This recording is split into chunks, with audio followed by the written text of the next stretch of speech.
सऊदीया, Dubai, Oman, यहाँ के जो लोग हैं जो दवाइयाँ खा खा कर थक चुके हैं, किसी भी दवाई से आराम नहीं आ रहा। हमारा पाकिस्तान में अदारा है और दुबई में, ओमान में और सऊदीया में माशाल्लाह हमारे पंसार हैं, ठीक है, जिन्होंने जेन्युइन दवाई लेनी है, एक नंबर दवाई लेनी है, वो मुझसे रब्ता करके दवाई लें। इंशाल्लाह 1 महीने में आपके तमाम मसाइल, नफ्स का सैज जिनका सुकड़ जाता है, जिनको टाइमिंग का मसला है, शहवत नहीं आती है, अपनी गलत कार्यों की वजह से मादा खारिज करके बिल्कुल जीरो हुए रहते हैं, उनके लिए ये हमारा मजून है, ठीक है। पहली जब उसको रिजल्ट आएगी, ये गोली है, गोल्डन गोली, इंशाल्लाह पहली गोली के साथ इंशाल्लाह शहवत आएगी।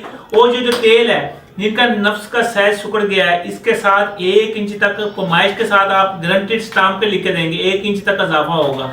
और जो दवाइयाँ खा खा के थक चुके हैं, उनका ये है कि एक दफ़ा ज़रूर इस्तेमाल करें, इंशाल्लाह पूरा रिजल्ट आएगा। हमारा अदारा ओमान में भी है, सऊदीया में भी है और दुबई में भी है। आपको ऑर्डर से 2 दिन बाद आपको या 3 दिन बाद आपको दवाई पहुंच जाएगी, होम डिलीवरी होगी। और इंशाल्लाह इसका नंबर में जो मेरा नोट फरमा ले 0308 8182 इस पर आपने रब्ता करना है, कॉल करनी है और अपनी दवाई मंगवा लेनी है। फोन नंबर पे कॉल करें। इंशाल्लाह ये हमारा जो डायमंड शादी कोर्स वो दिया जाएगा, इसमें गोल्डन कैप्चर भी होंगे। इंशाल्लाह ये है कि सऊदीया, दुबई, ओमान में शक्ल डब्बियों की शक्ल चेंज होगी मगर दवाई आपको वही आएगी। जिन्हें रब्ता करना है वो मेरे फोन नंबर पे रब्ता करें।